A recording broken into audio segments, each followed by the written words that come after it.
Right. Welcome, everyone, to Space Club. A little bit of background on what this is. Back when myself and Tanya were students at Western University in London, Ontario, Canada, the fake London, we used to get together weekly with Phil at lunch to just talk about what was happening in space exploration and planetary science.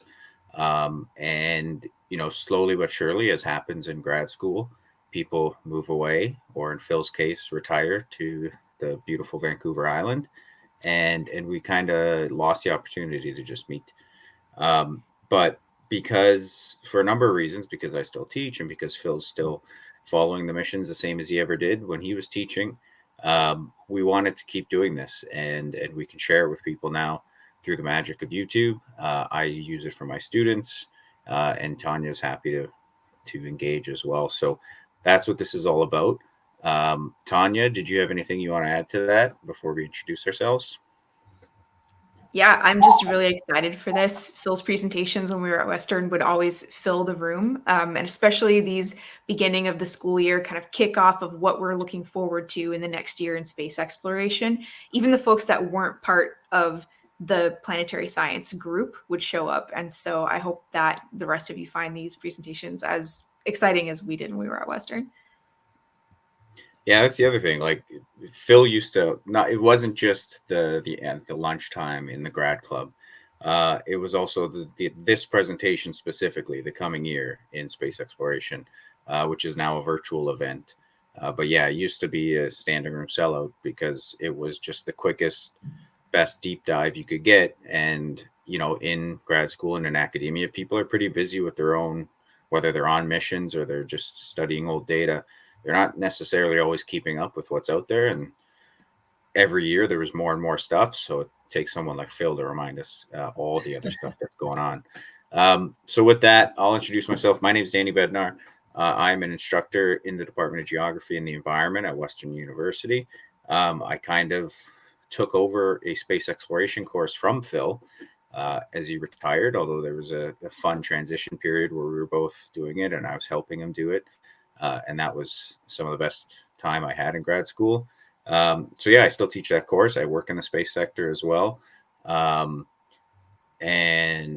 the rules have changed about what I'm allowed to say. So they always change. But I work at a space agency is all I think I'll say. Top secret space agency. That narrows it to 8 or so. Yeah, and obviously we've kept in touch. So Tanya, why don't you go ahead and introduce yourself before we let Phil introduce himself and then jump into the presentation.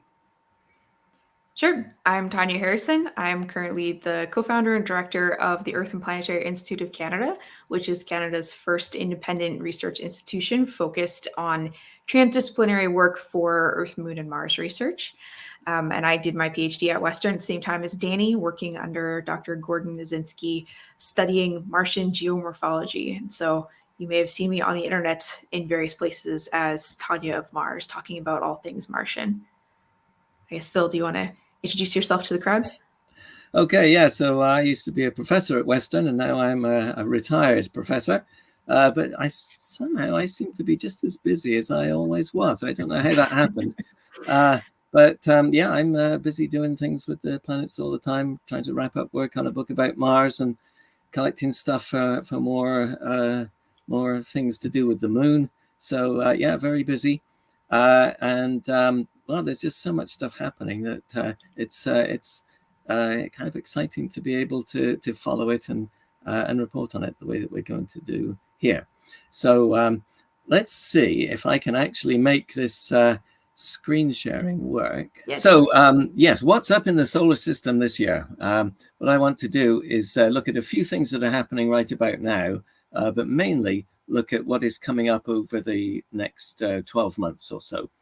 Let's have a quick look here. That's what I'm talking about. Here's some pictures of Jupiter that were just taken a few months ago to show that things are actually happening right now in space. And let's go to the next one. Yeah, so basically we, as Earthlings, have spacecraft all over the solar system. There's the top spacecraft here is New Horizons, which is way out beyond Pluto, out in the Kuiper Belt. probably not going to encounter anything else, although they would dearly love to find something that just happened to be along the trajectory. It's not very likely. So it's basically doing astronomical observations at the moment, sort of observing objects remotely from a great distance, so you don't see much of them, and then looking at other things in space. But astronomy and charged particles and magnetic fields and things like that kind of work. In the middle is India's Vikram lander from the Chandrayaan-3 mission that just landed on the moon, and we'll say something about that in a little while. And then at the bottom there is the Bepi-Colombo spacecraft, which is on its way to Mercury. And so we'll say something briefly about that. So spacecraft literally all over the solar system right now. Let's go to the next slide. We'll start with Jupiter and work in towards the sun. So we have a spacecraft called Juno that is orbiting Jupiter right now. Its main function was to study things like the gravity of Jupiter, which tells us things about the deep interior of the planet, how it's structured inside, and also magnetic fields and radiation and things like that. But also it has a camera, which was originally designed for just kind of public outreach, but it's turned into a very useful scientific tool as well. And it has a great infrared imager as well. So here we've got some examples of things it's done, looking at hotspots on the moon Io. Io is covered with active volcanoes, and this infrared image just shows all these little hotspots on the illuminated and dark sides of the moon. So as the spacecraft kind of flies past Io multiple times during the mission, we get a really good data set showing how these things evolve over time and turn on and off and that sort of thing. And that instrument also shows auroras at the poles of Jupiter. And every now and then, this has only happened a couple of times so far, but we get a very close flyby of one of the moons. So here's a close image of one of the moons called Ganymede, which has a kind of icy crust that's broken up by fractures. So we have had a lot of really interesting stuff. Most of the pictures have been the clouds of Jupiter. So there's a great sort of meteorological data set there studying the clouds of this giant planet. Let's go to the next slide. So yeah. This isn't the first time it's like, oh, a camera is useful. Like, I know, Tanya, you've talked to me about this a few times, where you're surprised how often missions don't immediately put a basic camera on. Well, certainly in the very early years of planetary exploration, people actually wondered whether it was worth sending cameras at all. That was because a lot of the scientists involved in those missions were not geologists or other kinds of, shall we call them, earth scientists who wanted to study the planets. They were people who wanted to study radiation and particles and fields and things like that. And they weren't sure that the camera had a lot of value. But that's really been shown not to be the case. Even the Voyager spacecraft that flew out to Jupiter and Saturn and then Uranus and Neptune, originally there was a big dispute about whether that should even have a camera. And it's a good job they did, because we learned so much about the geology of the moons and the meteorology of the giant planets.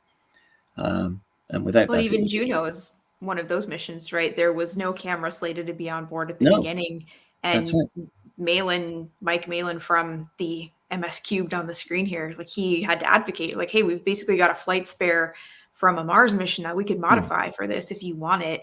And putting it on as an education and public outreach camera was the only way to get them to do it funding wise. And I mean, I might be biased as somebody who not only worked at Malin when they were building this camera, but works on cameras in general and likes imagery. It just blew my mind that you would even think of spending how much time it takes to get to Jupiter, a planet that is so amazing and its moons are so fascinating and also just gorgeous, and not even think about sending a camera on the mission. I don't even understand that. Yeah, I know. No, it's a weird thing. But well, hopefully we won't have to argue about that in the future. People will see how valuable it is. So yeah, here's the next slide. And this is the moon Io, covered with active volcanoes. And in this, we don't really see volcanoes erupting, but just we can see lava flows that are spread out over the surface, and there's some mountains that are made visible by their shadows near the terminator, the line between light and dark there.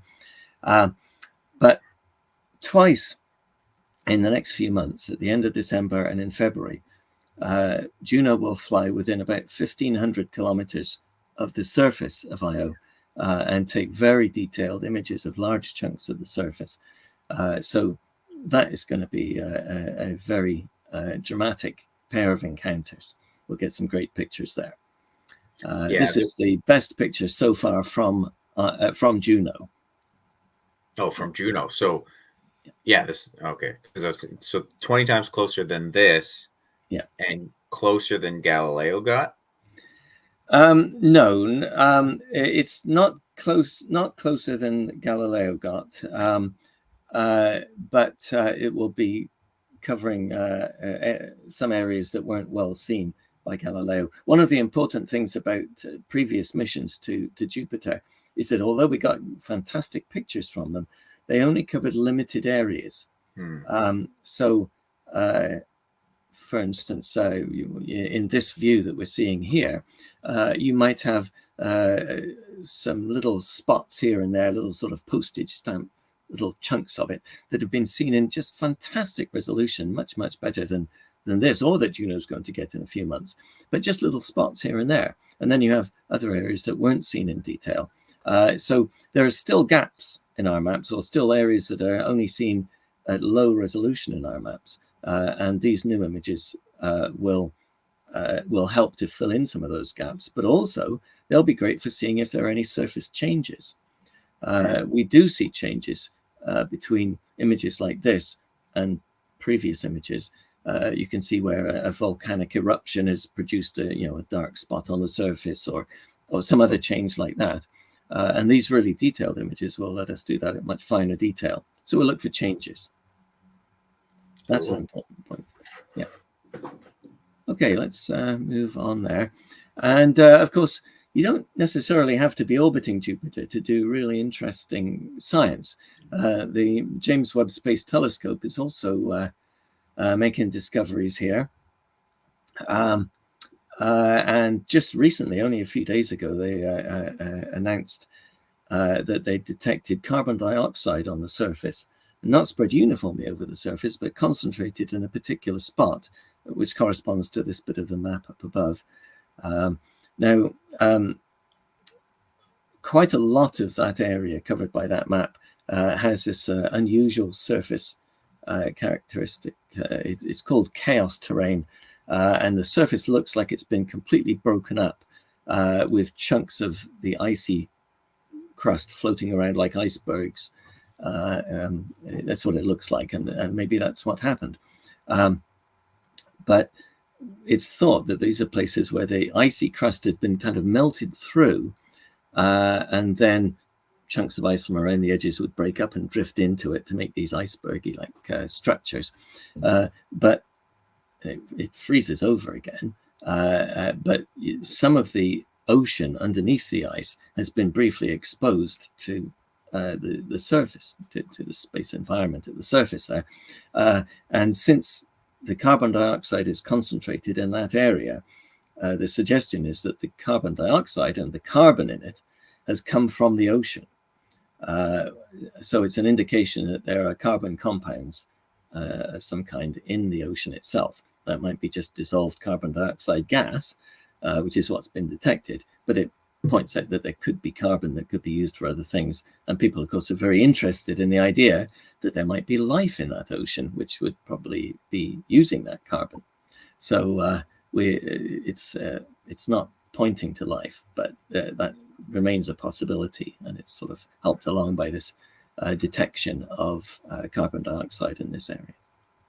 So now Europa's been getting squeezed from tidal forces as it goes around Jupiter. Is the thought that the ice shell used to be thinner in the past and it's gotten thicker, and in the thinner periods, this sort of kind of glacial colliding to make this chaos terrain happened? Or are we not really sure what the evolution of the thickness of the ice shell itself might have been? I don't think we know enough about Europa to be sure. So you could imagine a history where you go through periods of thin crust and periods of thick crust, and a lot of the fracturing and the melting and stuff that we see might be associated with the thin crust periods. Maybe that's true, but also maybe it just sort of happens here and there at different times, all mixed in together. Well, one suggestion, one possibility is that just as Io has active volcanoes, there could be a few active volcanoes on the ocean floor of Europa, and heat plumes rising up from them in the ocean might affect the ice crust in some way. But we just don't know enough about it yet. I was hypothesizing that exact thing. I was like, oh, maybe they're subsurface volcanoes. But I always have this thing in my brain, because I'm not a planetary scientist, I'm not a geologist. I'm like, that could be an incredibly stupid hypothesis. I don't know. And sometimes I do say something and you or someone else are like, no, that doesn't make any sense. But then sometimes I hold on to one. Well, and like, I remember sitting in a lecture by Peter Brown, like a renowned like astronomer at Western, and I had an idea for a question. I was like, oh, it might be really stupid. And then like the next question was that question. So it just goes to show, whilst you might look stupid once in a while when you're outside of your field, sometimes you're right. Well, I like to say there are no stupid questions, only stupid answers. Okay, let's move on to our next slide here. Well, yes, just yesterday, of course, we actually got a sample back from an asteroid. A spacecraft called OSIRIS-REx had flown out to an asteroid, had orbited around it, it had gone down to the surface and picked up a sample, and then brought it back, and it came back yesterday. Just landed in Utah, and has been picked up, and it'll be spirited off to, it's probably already there, to Houston, where it will be, the container will be opened up, and people will be able to start working on it pretty soon. But this is the asteroid it came from. It looks like a great big pile of rubble, from sort of big chunks to fine-grained stuff. This is only about 500 meters across, so it's a small object.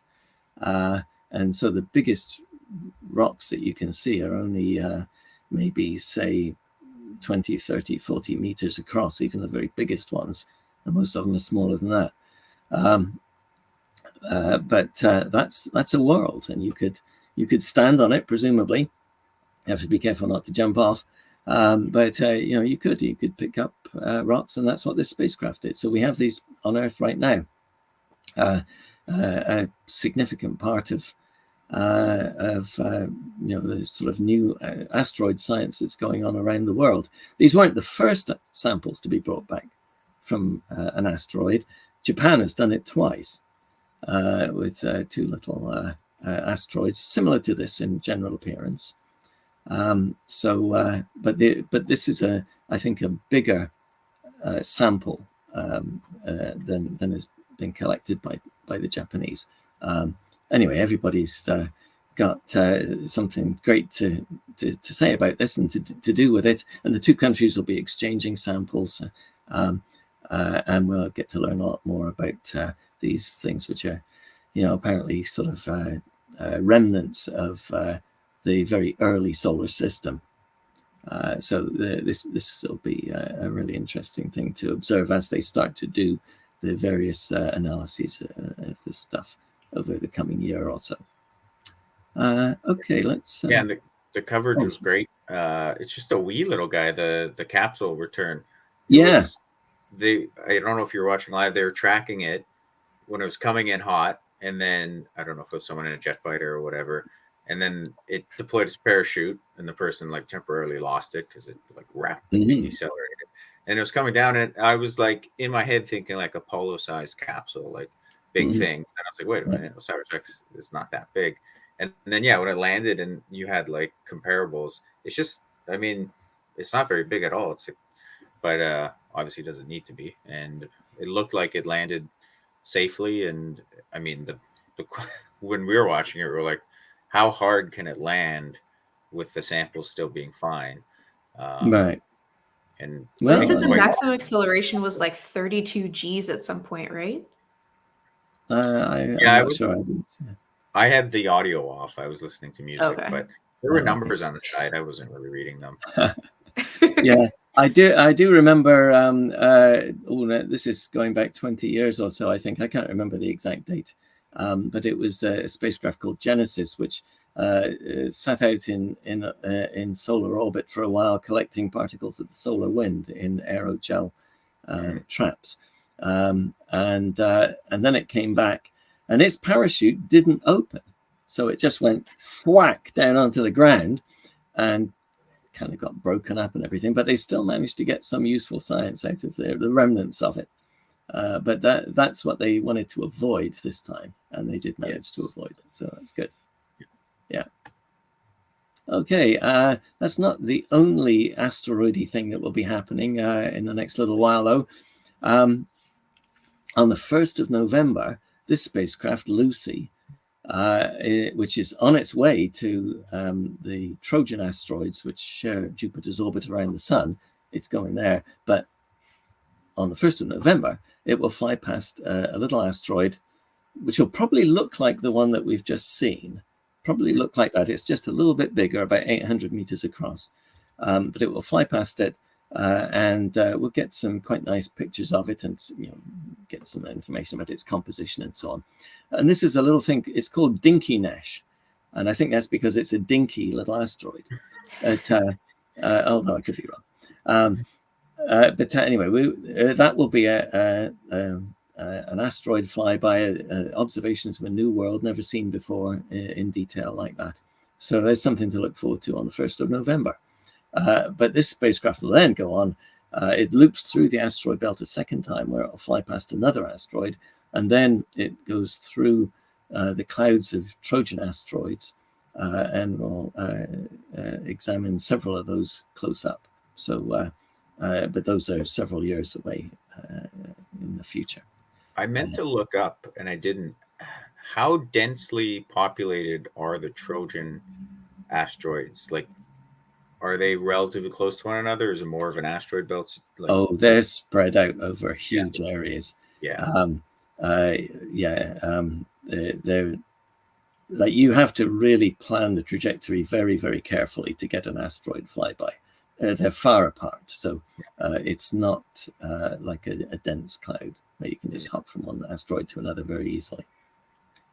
Yeah. So anyway, that will be interesting. And in just another week or so, just a little bit more than a week, another spacecraft will launch on a big Falcon Heavy rocket out to an asteroid called Psyche.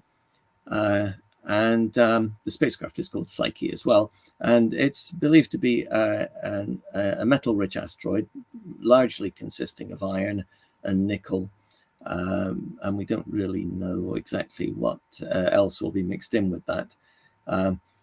The feeling generally about something like this is an asteroid can't just be sort of made of iron on its own. You have to build up an asteroid out of various kinds of rock particles and so on. It builds up into something bigger. It starts to melt. The iron, which is heavy, drops down into the center to form an iron core with a rocky surface around it. And many asteroids would be like that. But this particular one has been smacked so hard by a huge impact that most of the rocky stuff around it has been blown off, leaving a metal-rich core, which is what we see now as a metal-rich asteroid. We don't, maybe that's not quite what happened, but that is believed to be the general idea. So we just have the launch coming up. There'll be a Mars flyby in 3 years, and then it'll take until 2029 to actually get to that asteroid. And then the spacecraft will orbit it and map it and measure its composition and all sorts of things, look for magnetic fields, that kind of thing. Yeah. And I guess the big question on that one is, okay, if it's a core of something, how big of a something was that? And I remember early in this mission's kind of circulation and promotion, there was discussion of it could have been not planet size, but planetoid or like smaller world potential, but it sounds like that's kind of changing, and it's the whatever it was that differentiated geology term wasn't as big as planet world, but could still be quite interesting. Yeah, I don't really have a sense of how big it would have been. But, yeah.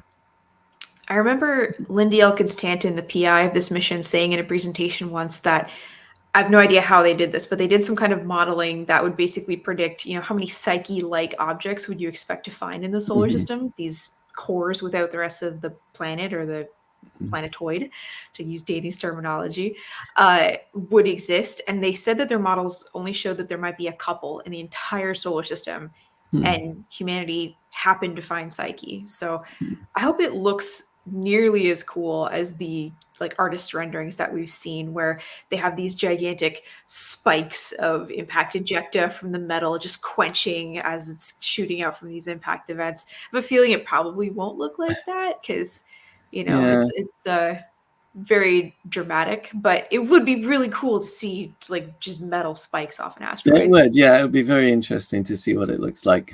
We don't really have any experience with worlds that are made of metal like that. I think So, yeah. it's just perfect timing too. Like OSIRIS-REx was an inherently interesting mission because it was sample return, and the week after it ends, we get this new one launching. Of course, there's going to be some downtime before it gets to Psyche, but to me, this was the next big one I was looking forward to. Not that I don't look forward to the other ones, but this one, again, never been to a metal world, don't know what it'll look like. Anytime we don't know what it's going to look like up close, that's an exciting mission. Yeah. I think Lucy also kind of got buried in the midst of other things happening, both when it launched and right now. So I honestly forgot that the first flyby was happening this year. So hopefully it gets a little bit of publicity once it starts sending some images back from this first flyby. Yeah, that's right. Okay, so let's move now from the asteroid belt to Mars. There's quite a lot happening around Mars. And first I wanted to highlight this, which at first sight looks like a little asteroid. It's one of the moons of Mars. And a spacecraft called Hope from the United Arab Emirates. And I should really say, I guess, that the spacecraft was built in the United States, but ordered by the United Arab Emirates and is operated by them. But they've been orbiting Mars. They have cameras and instruments that are doing a lot of work on the planet's climate and weather and atmosphere, atmospheric composition and that sort of thing.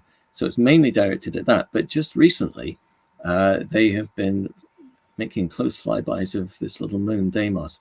We don't know much about Deimos. It's not been imaged as much as the other moon, Phobos.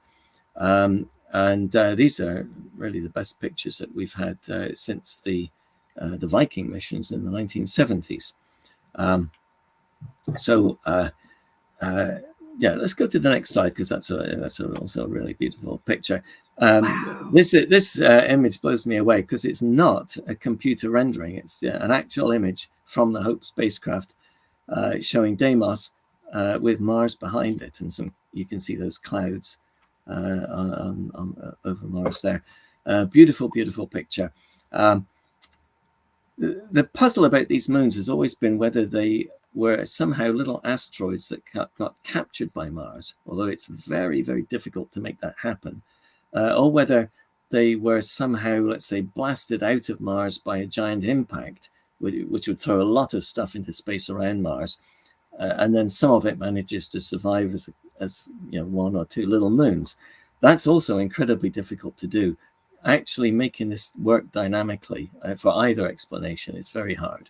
So we don't really know exactly what the origin of the moons is. And one of the things that they hope to do with this, not just by taking pictures of Deimos, but also because they have compositional instruments, getting infrared spectra from them. Hopefully they'll learn something about that. And I would say, I think opinion is gradually tilting towards the idea that these things have a Martian origin and not an asteroid origin. That's news to me. But we could say it's still open. Yeah. First of all, it's just so smooth. Every time I see Deimos, I'm just like, it's so smooth. It's It is weird. smooth. Yeah. But so shouldn't there be a respective massive crater from the events that would have launched these things out, or could it have been long enough ago? Well, it could be the Hellas Impact Basin, which is the biggest recognizable impact structure on Mars. I guess it could be the Utopia Basin, which is another even bigger but much more degraded impact. And maybe there are others that have just been lost. Lost to Some time. people have hypothesized that the whole northern lowlands of Mars was one giant impact basin, although I think that's a bit difficult to make that work, really. But there are possibilities for where that stuff might have come from. Tanya, do you know anything about Mars? I don't know, maybe a thing or two. I feel bad because I am not staring at Deimos at all in this image. I'm really drawn to the clouds and just how beautiful and like puffy and recognizable they look in this image. Like Yeah. I've never seen a single frame image like this before where you have Deimos and Mars, or even the ones from Mars Express where you have Phobos with Mars in the background. It tends to Mhm. be a very high angle image. Mars is kind of distorted in the Yeah. background. So to see these both as recognizable features in a single image is just like I want to print this and frame it on my wall. This is amazing. Yeah. It's a beautiful picture. If there's a Space Club Picture of the Year award, this one's in the lead. So Ooh, we should have a battle royale where people get to vote for the best image of the year. Oh, yeah, that's right. yeah, this one's gonna be tough to top though, because like you say, they're both in focus. They both look great. Yeah. That's crazy. All right, moving on. Okay, so now on the surface of Mars, there's lots of things happening on the surface of Mars. In particular, we have 2 rovers driving around at the moment. Another one that was driving but has stopped. 7 orbiters, so it's a busy place. This is a map showing the recent travels and current location of the rover Curiosity, which has been on Mars for 11 years and is gradually climbing step by step up a mountain and looking at the different layers of rock that it encounters on the way up. It started out in the lower areas looking at rocks that had been affected by water in one way or another, leaving minerals like hematite and then clays and landforms that look like they were produced by water. And now it's moving up into an area where rocks were formed when the planet was drier, and it sort of indicates a gradual change in climate from wetter to drier, which we think has characterized the history of Mars like that. But these are very dramatic landscapes. Just in this picture, you can see all the little dots where the rover has stopped on its way up. It's moving from north, from the top of the image, down to south at the bottom there. But you can see around it various hills casting their shadows. They're all made up of layered rocks. So when you see them in surface pictures, you see the layering. And there's also this funny little winding channel that's visible just up ahead.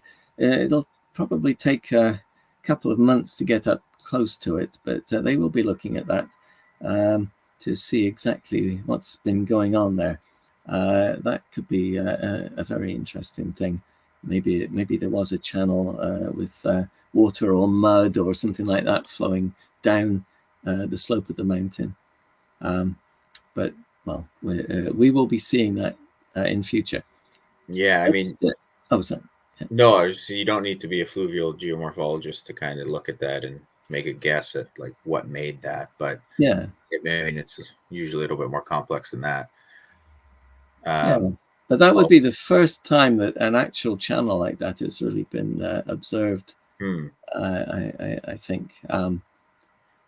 Don't think we could really say that we've got a channel anywhere in the Perseverance site at the moment. Anyway, let's go on to the next slide, which is the surface view from just about where that line ended. This incredible mountain scenery, beautiful mountains made up of layered rocks. and it's the scenery is getting more and more dramatic as they climb. So even if the only thing you do is look at the pictures, they are really quite dramatic.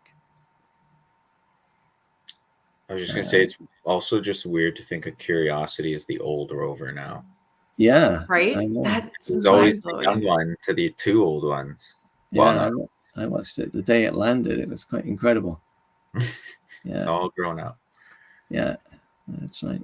Okay, let's move on to the next one. So this is now the second rover that is active, Perseverance, which is a bit more than 2 years into its mission. It's been driving around. The white line there shows the path of the rover, and the yellow line shows the path of the little helicopter or drone that it carried with it. This is quite an incredible thing, and a brand new development in Mars exploration. This little helicopter, it was really just designed as a technology test, and people associated with the mission kind of complained at first that they had to put things on hold for a couple of months while the helicopter did its few test flights before they could move on to the interesting stuff they wanted to look at. But actually, as it's flying around, it's taking pictures, and they realized fairly early on that actually they could use those pictures. They could use them to look at places they wanted to go, to help to choose sites that the rover would examine in more detail, and maybe to look for places where it was safe to fly ahead and actually get through difficult terrain. They've been doing that recently. So quite an amazing thing. So we've got two spacecraft operating here, really, or surface craft, a rover and a helicopter, and they both started out at the same place in the lower right, and they're moving up towards the upper left there. But this rover, Perseverance, is not just looking at the surface and analyzing it like Curiosity. It's actually collecting rock samples and sealing them up in little metal tubes that can be brought back to Earth at some point. They've already dropped off a kind of contingency collection of these things just in case something goes wrong later on and they can't deliver the full set. That's already been deposited. But they're continuing to collect samples. And in fact, they just collected a new sample only in the last day or so. They're gradually collecting more and more of these samples from areas with different characteristics. They started out in volcanic terrains, old lava flows and volcanic rocks in the lower right. Then they got up to this landform in the middle of this image, which looks like a dried up river delta. And they've been collecting sedimentary rocks from that, stuff deposited by flowing water as that delta was building out into, presumably into a lake. And now they're just getting beyond that and into the next set of rocky material, which seems to be rich in carbonates. And these are thought to be lake bed and shoreline sediments from the time when there was a lake in the crater here. And the rocks have carbonates in them, and we've just collected the first sample of that in the last day or two. Eventually, those samples will be picked up and brought back to Earth, but that's going to be a very expensive undertaking, and people are still trying to figure out exactly how to make that happen. There's the helicopter in the top image there, and down below it, one of its pictures where it actually imaged the back shell and the parachute. The parachute's in the upper right, and the back shell, which it just sort of protected the back of the rover as it was coming down through the atmosphere. Eventually it's discarded and it crashes on the ground, and you can see it's all broken up. And they've found lots of tiny little fragments of it as they've been driving around too. But that's a great picture, and the first time that something like that has been seen from a helicopter in that way. Quite an amazing picture. And that little helicopter just made its 59th flight. It was only supposed to make 5 little test flights, but when the mission team decided that it could be useful, it's just kept going and going, and they've made 59 flights now and just getting ready to do number 60. And it was going to be left behind, right? Like it wasn't going to follow along the mission. Oh yeah, it would have done 5 flights and then just been left there. That's right. It's turning into the new version of Opportunity. Like, how long is the helicopter going to Yeah, last? yeah, that's right. This is a panorama, with, like a photograph showing the entire horizon around the rover that's been just wrapped into a circle, so you can see all the hills in their appropriate directions or azimuths around the rover. The rover's in the middle. You can see its tracks leading up to the top. It's quite a rough surface here. They're on top of the river delta in this image, which was taken about a month ago, and lots of boulders and quite a few sand dunes and things like that. But every now and then they find a nice patch of rock, and if they think it's interesting enough, they collect a sample from it. So we have basically views like this from every place where they stop. Let's move on. Now, those have been NASA rovers, but there was a Chinese rover too, and an orbiter. These two pictures actually are of the actual, they're not rendered images again, they're actual images of the orbiter up above and the rover and lander on the surface at the bottom, taken by little deployed cameras. So the top image was taken by a camera that was ejected from the orbiter and drifted away. And when it got to a certain distance, they took several pictures like this. Took pictures like that during the flight to Mars as well. First time something like that had been done, and here they've done it in Mars orbit. Quite a dramatic thing to see a spacecraft like that orbiting another planet. And the orbiter itself has high-resolution cameras and other instruments for looking at surface composition and that kind of thing. So it's doing all the standard mapping that we would expect. And then down below we have the rover. And the rover operated on Mars for more than 300 sols, or Martian days, but it didn't survive the winter season that came earlier this year. So it's not operating at the moment. And I don't think there's any hope for it now to be recovered. However, they did interesting things on the surface. That picture was made by a little camera that was just dropped on the surface, and then the rover rolled backwards, and the camera took its picture, transmitted it wirelessly back to the rover, and then back to Earth. Let's go to the next picture here, and we'll see. So this is an image taken by the rover, and again, it started out as a panorama showing the whole horizon all the way around the spacecraft and the foreground all around it. And it's been wrapped into a circle here, and then the middle bit cut out so we can see the surface laid out like a map. And we're looking at a big sand dune, which has a sort of crescent shape going from where the rover is in the lower left up to the top right, and then down towards the bottom right again, a big kind of crescent shape. And when we look at this from orbit, it just looks like a crescent-shaped dune. We call it a barcan. Kind of a sand dune. But you can see that this has a much more complicated shape. And one of the things the rover has been doing has been examining these strange structures in quite a bit of detail. For one thing, that gradual, sort of big curving shape has laid over it a whole series of what look like sort of roughly horizontal lines in this view. North is at the top in this view, so those lines are going east to west across it. And they're just small dunes that are superimposed on top of it. But then you can also see that there's a bunch of lines running sort of roughly from top to bottom at a finer scale. And those are even smaller dunes that are superimposed on the top of everything. And you get this kind of strange pattern of dunes superimposed on top of other dunes if you have different wind regimes at different times. So maybe the very strongest winds of all can shape the big dune. But between those very strong winds, it doesn't change. But intermediate winds will build up a series of smaller dunes with a different orientation, maybe different prevailing wind direction. And then, but even so, they might not change very much from year to year. But on a month-to-month basis,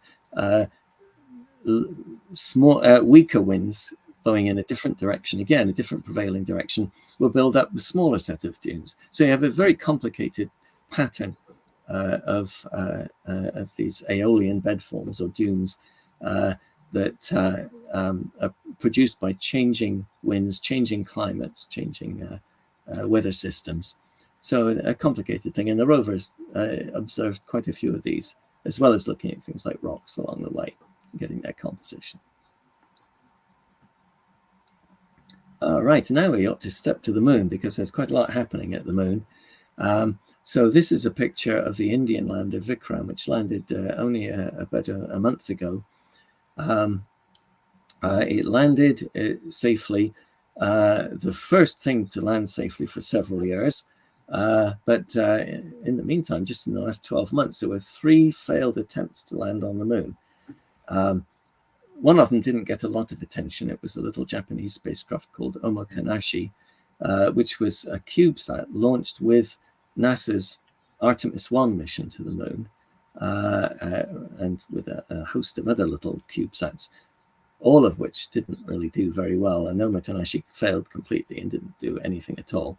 But it was supposed to land. It just didn't. And then we had another Japanese mission, not the Japanese government mission, but a private company called iSpace, which tried to land a lander called Hakuto. Got pretty close, but it failed at the last minute as well. And finally, Russia launched a spacecraft called Lunar 25, which was supposed to land, and it crashed.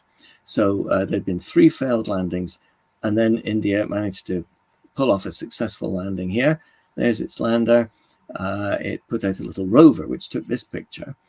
And the rover drove around for a couple of weeks, making observations, analyzing surface material, detecting, for instance, sulfur in the regolith in greater quantities than it's been seen before.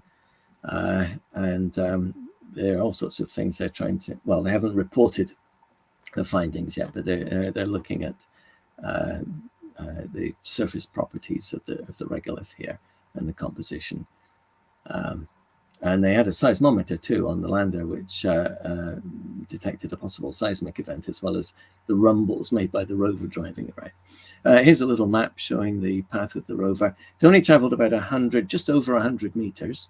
But then it stopped and went dormant for the night, and then it was supposed to come back. Sorry, it wasn't supposed to come back to life. It wasn't really supposed to survive the night, but there was always a hope that it would. So the lander and rover went dormant for the lunar night, and then when the sun rose again a few days ago, India started looking for signals and sending signals to it and so on, but they haven't heard anything, so it probably didn't survive the night. And this is just a map that shows where it landed. So the black dot is Chandrayaan-3 with its Vikram lander and the little Pragyan rover. That's where it landed, in the cratered highlands of the southern hemisphere of the moon. Not very far away, about 100 kilometers away to the left of that is where its predecessor Chandrayaan-2, with a lander called Vikram as well, where it crashed 3 years ago. That India failed at an earlier attempt, but succeeded this time. There's a red markup at the upper right there, like a little star. Stars mean impacts in this, and the dot means a landing. So the Lunar 25 crashed there as it was on its way down to a landing that would have been fairly close to Chandrayaan-2 and Chandrayaan-3, but it crashed. And the others are historic landers. Now, looking ahead, we've got quite a few landings coming up, and most of them are NASA landings under the Commercial Lunar Payload Services Plan. This is where NASA flies instruments to the moon on commercial landers instead of building its own landers, which would be much more expensive for it. A bold experiment, as I said, but will it work? We don't know if it will work, but hopefully it will. Well, we'll just have to see. So let's go and look at a few of these. The first one coming up which are supposed to launch on the 15th of November. These dates always have a habit of being delayed a bit, but we'll see. And this is a company called Intuitive Machines out of Houston, and they're going to land in the Southern Highlands area. Again, not too far away from those other spacecraft, including Chandrayaan-3. They'll try to land there, and if they succeed, then that will be the first of these CLIPS landers, NASA's landers, to actually touch down on the surface. The first NASA landing since Apollo 17, way back in 1972. Wow. So, it's been a long time. And here's the next one, which should launch sometime around about the end of the year, but without a specific date yet. And this is a company called Astrobotic out of Pittsburgh, and they will try to land in this place called Sinus Viscositatis, which is important not really for what it is. It's just a typical kind of mare lava flow, basalt lava flow area, but because it's surrounded by these big domes, you can just see in the top right there, the Grothusan domes, which have an unusual composition, and a later NASA mission will land on top of one of those domes, and they hope that they'll be able to drive to the edge of the dome and look out and actually see the landing site of this thing, and so they can get compositional measurements of the planes around the lander from a distance from the dome. But this will land, and actually, like the previous one, I didn't say anything about what the first one was carrying, but that first one from Intuitive Machines and this one from Astrobotic, they're carrying a mixture of commercial payloads from all sorts of companies, like people who want to fly the cremated remains of people as a memorial, and things like that, to NASA payloads, which by and large are testing equipment for future missions. So they want to test things that can be used later on and make sure that they actually work properly in the lunar environment. One of the big things that both of these landers will be looking at is the interaction between the rocket plume during the landing and the surface, which is a big deal at the moment. They will study the way that the rocket plume interacts with the surface, how much stuff is thrown out, and looking at ways basically to try to prevent that stuff from doing any damage in the future when you have landings, multiple landings fairly close to each other around say a lunar scientific outpost. So they need to know how that's going to work in the future.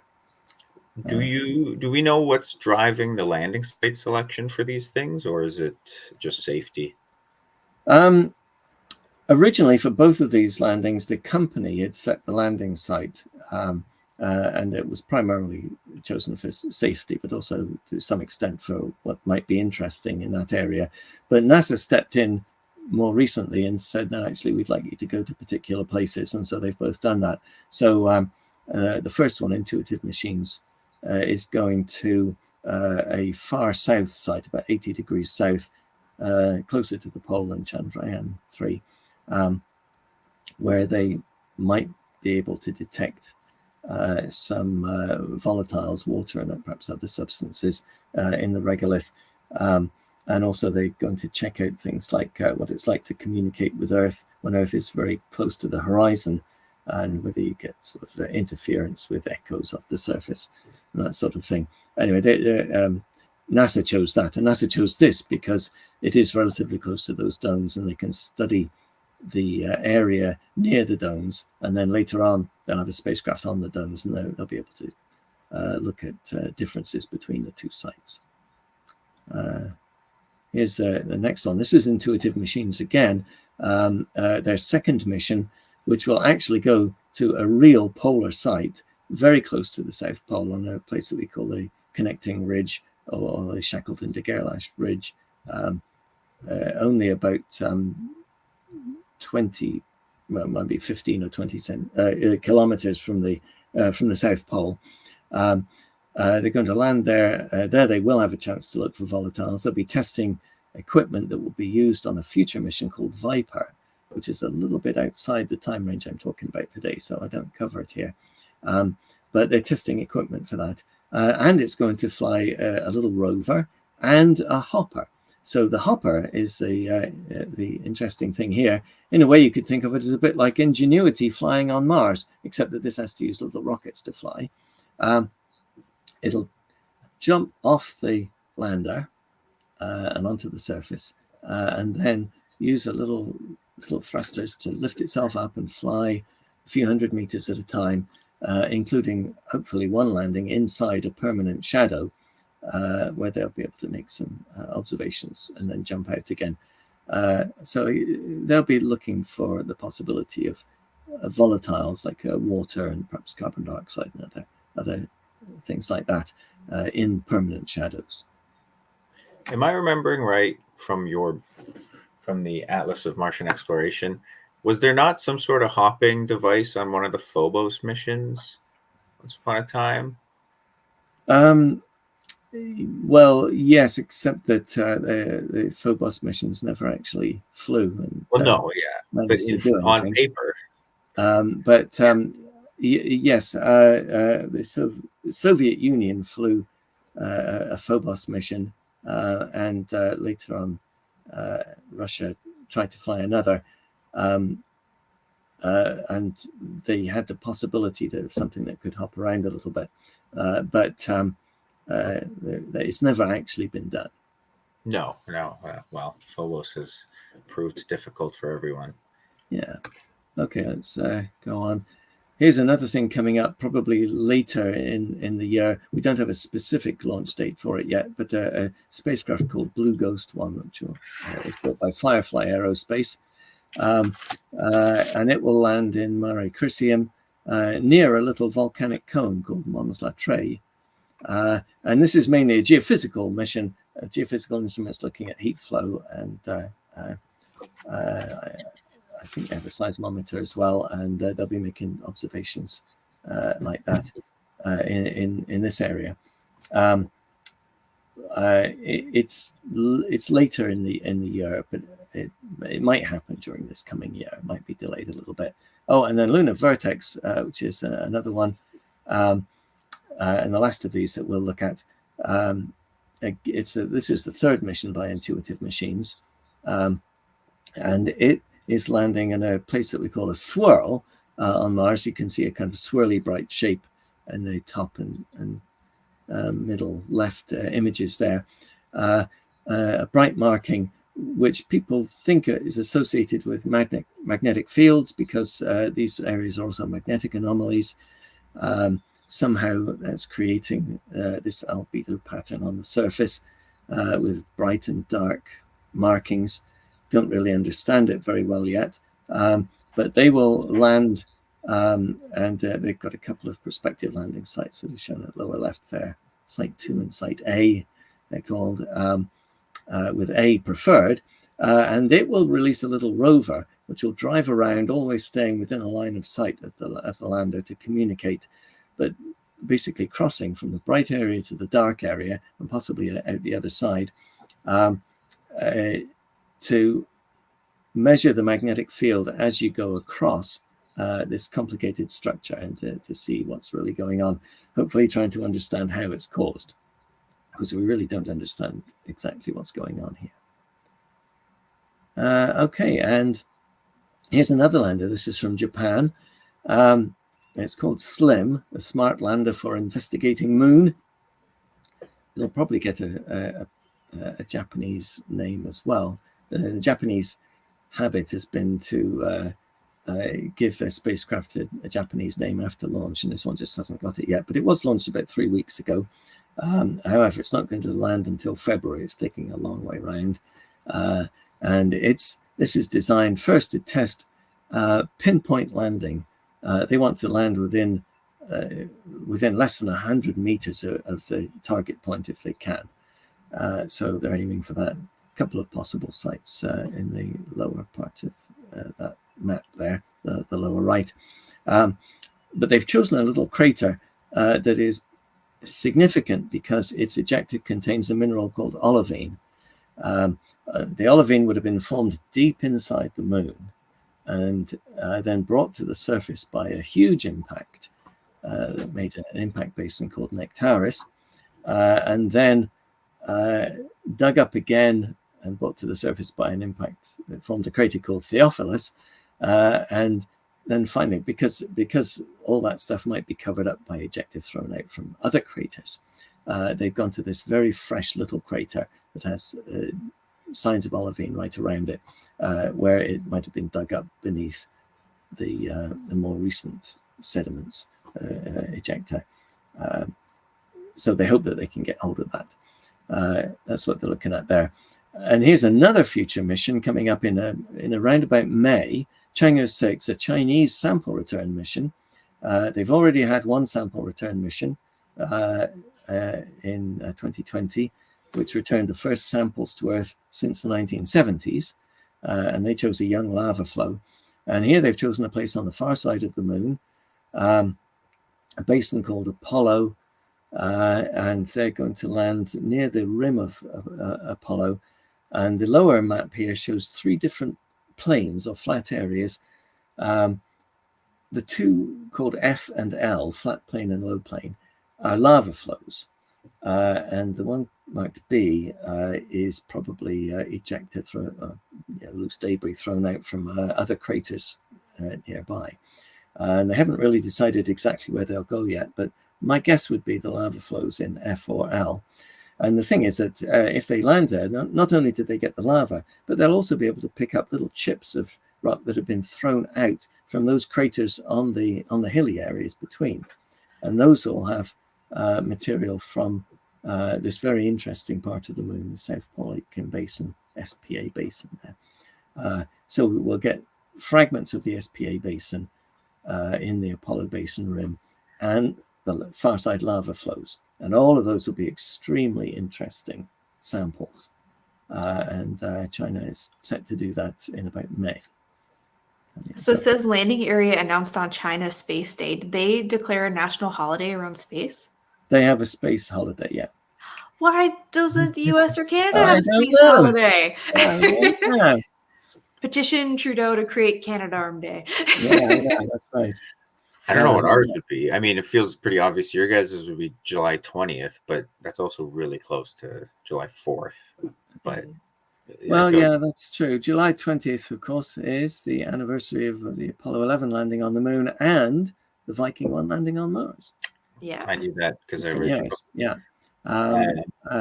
And there was talk about having a sort of a space day holiday, but it never turned into a holiday. It's just something that, I mean, Yuri's Day would be closest, but that's Soviet celebration. Yeah. Oh, well, I can't have that. No. Yeah, that's right. So anyway, speaking of China, they also have a rover that is still active on the far side of the moon, the Chang'e 4 mission with its Yutu-2 rover, which has followed the little white line that I've marked on there, which is just about up to date. It's just that was updated just for the last couple of months. So it's been driving around since 2019, analyzing the rock that it's been looking at ever since, which is thrown out of a great big crater. So they've been looking at the South Polycan Basin material thrown out of a nearby crater, and they're trying to get to a place where there are some basalt lava flows, but that's a long way, and they're moving very, very slowly at the moment.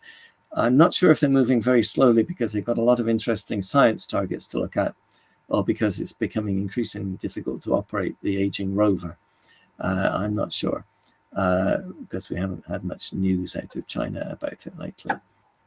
This is another mission I didn't even realize was still active. That's it's amazing. Still active, yes. And the next picture, let's look at that. That was a picture just taken a month ago by that lander. Yutu-2. Yutu-2.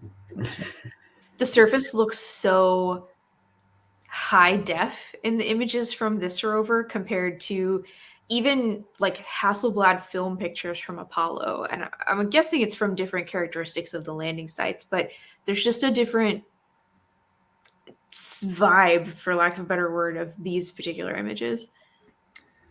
Yeah, well, it's true. They do. They're great images. They really are. Yeah, and it's quite a photogenic landing site too, with hills on the horizon. Okay, let's go on. And just to wrap up a couple of things here, people often seem to forget that we actually have an active mission orbiting Venus. It's a Japanese again, a spacecraft called Akatsuki, which has a very, very complicated history. It was launched in 2010. And at the end of that year, it came zooming in towards Venus to slam on its brakes and go into orbit. But the rocket failed and it just went sailing on by.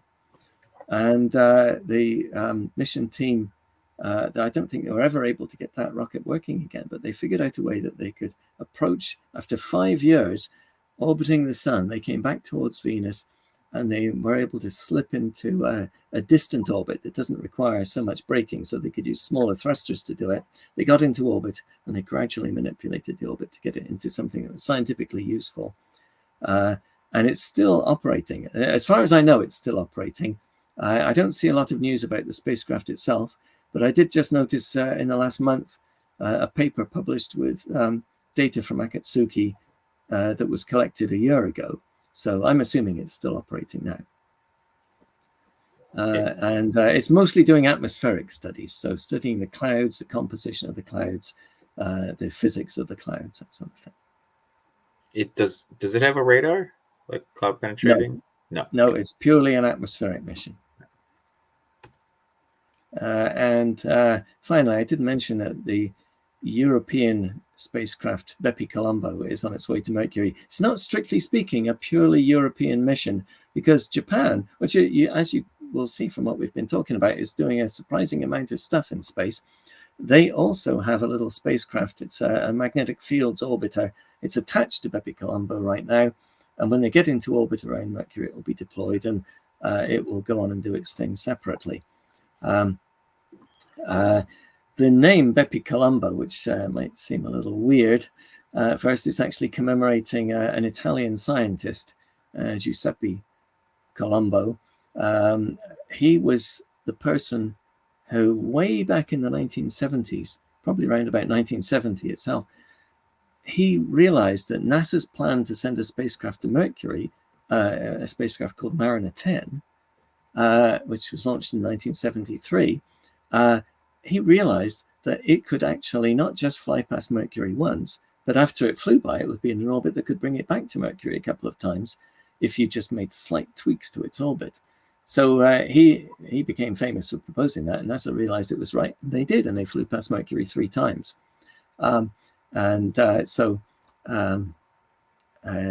This spacecraft is named after him, and it will it flew past Mercury. It flies past several times to get a gravity assist that helps to ease it into orbit with the least amount of fuel possible. It made a flyby in June, just a few months ago, earlier this summer. The next flyby will be September of next year, so about a year from now.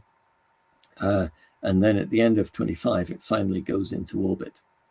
So these spacecraft take a long time to get where they're going. Yeah, it'll be, I think Messenger died in 2015. Yeah, that's right. Yeah, so Messenger is a NASA orbiter. Yeah. The Mariner 10. So did it entered orbit into the sun after, and then that? Yes, it was always just orbiting the sun, but making a flyby of Mercury, and and Colombo noticed that it could come back and do 2 more flybys, so they did that. And finally, I guess we shouldn't forget the sun. We actually have 2 spacecraft currently making close flyovers of the sun, getting much closer to it than Mercury does. A European spacecraft called Solar Orbiter, which took this picture, and it's always amazing to see a picture of the Earth to scale. Earth is 1% of the diameter of the sun, 1%. So the sun's a big place, and then NASA has the Parker Solar Probe, which is also going close to the sun. It just recently released images, not like this, but basically images sort of showing plasma from the sun as it flew through a kind of a gigantic eruption from the solar surface, just recently released. So these are quite dramatic missions, getting within a few million kilometers of the surface of the sun. And needless to say, they have a lot of thermal protection and shielding to be able to do that. And amazingly, they're able to do it. Okay, and I guess that's that. So there we are. Keep looking up, because there's just so much stuff happening in the solar system. Every day, new pictures are coming down from Mars, every month or so from Jupiter. We have all these things to look forward to with the asteroids and landings on the moon. There's just a lot of stuff happening all the time. I'll just whoops. My name, and then I'll use it and take all the credit. All right. Thanks, Phil. I know you don't pick favorites. I do. The top 3, Psyche, just because we don't know what it's going to find. Io Flyby, and then Chang'e 6 Farside Sample Return are the 3 I picked up. That sounds pretty good to me. And then honorable mention to continuing OSIRIS-REx work, even though the mission's done. Now. Well, the mission's not Wait done. Wait a second. OSIRIS mission, the OSIRIS-REx spacecraft is not finished. Oh, you're because right. It dropped off its sample return capsule, and then it went sailing on past the Earth. And in quite a few years now, I forget exactly what. Maybe Tanya remembers the year. It's going to fly to another asteroid called Apophis, which for a while was thought to be on a collision course with Earth, and now we know it isn't. But it does come very close to Earth, and this spacecraft will get to Apophis, and I think it's even going to orbit it. Actually, rendezvous and orbit, not just fly by. But I might be wrong. I can't remember now. Anyway, OSIRIS-REx lives. Yeah, I'll be interested to see how much attention it continues to get now that it's not a sample return mission. Yeah. Well, I think Apophis will get a lot of attention because it comes so close to Earth in about 2029. I can't remember exactly which year it is. And this spacecraft will get some attention just because it's going to be there. And look at that. We'll see all the cheesy headlines of Earth Killer Asteroid come through again, and we're all going to have to do the myth debunking again. Yeah. Yeah, I mean, this one's prime for that as well, because, Phil, what you just said, I do dabble around conspiracy YouTube just to see what's happening. And so an asteroid that was on a collision course isn't anymore, but we're visiting it. How mysterious. So I assume we'll see some videos like that and stuff popping up. The YouTube algorithm doesn't do me any favors, but I hope yours doesn't send you that stuff. But it's pretty wild out there. So I had a question for you. I know that another Japanese mission, the Martian Moons Explorer, MMX, had been slated to launch at 2024 at some point. Do you know what the status is of that mission? Oh, no, and I should have checked, because I can't remember exactly when it's launching, and it might be launching in this period that we're talking about. I forgot to check because there's so much other stuff to cram in. But no, I don't know the exact status of it. But as far as I know, it's proceeding to launch sometime fairly soon. Another status question. I don't think they'd be this year, but do you know any updates on the Veritas and Da Vinci missions? I haven't heard anything. No, they're still quite a few years away from launch, so I'm assuming they're continuing their design and construction work. And they got affected by some of the Psyche issues, right? Led to some delay. There's some disturbance to the Venus schedule there. We're just going to have to see what. Are you trying to figure out what you're allowed to say? It sounds like you have top secret information, and you're like, "Oh, I don't know." I don't. I know nothing. Did you guys want to play one tiny game?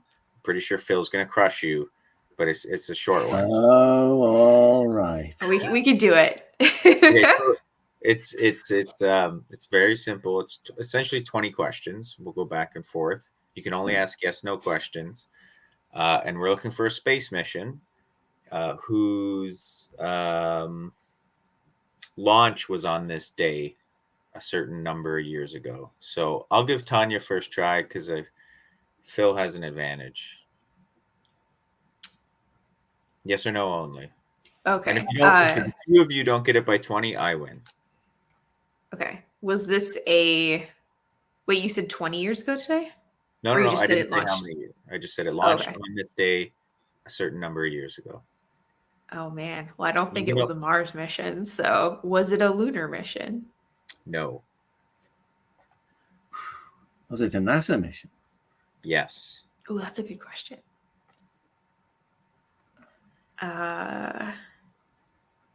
Was it in the last 20 years? No. Oh, Phil's gonna get this one then. Not necessarily. Dear, yeah. Okay. Was it Voyager 1?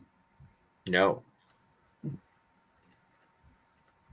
Did it visit more than one planet or planetary body? Definitely not.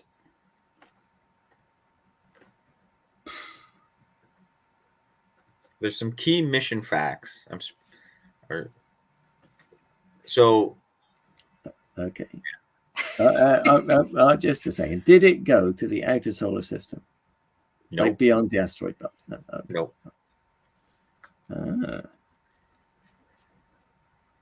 Did it go to Mercury? Oh, it's your turn. Tanya's turn. Oh wait, it didn't go to the outer solar system, and it was more than 20 years ago. Did it go to Venus? No. Oh, So Mercury? nope. So keep in mind, Lunar. Phil, when you write your books about all the missions, Yeah. think of the how many missions you write about. Trying to, a mission. I'm trying to I don't want to give it away, but like, hold on, how many questions we have? There are 8. But I think you guys are stuck on a certain expectation. So, for example, when I teach, I always tell students I only teach about missions that have happened because there's too many that are to happen or that didn't happen for reasons. So I don't know if you're picking up what I'm putting down.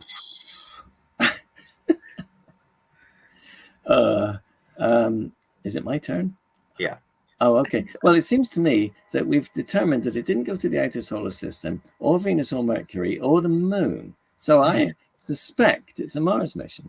Is it a Mars mission? It was a Mars mission.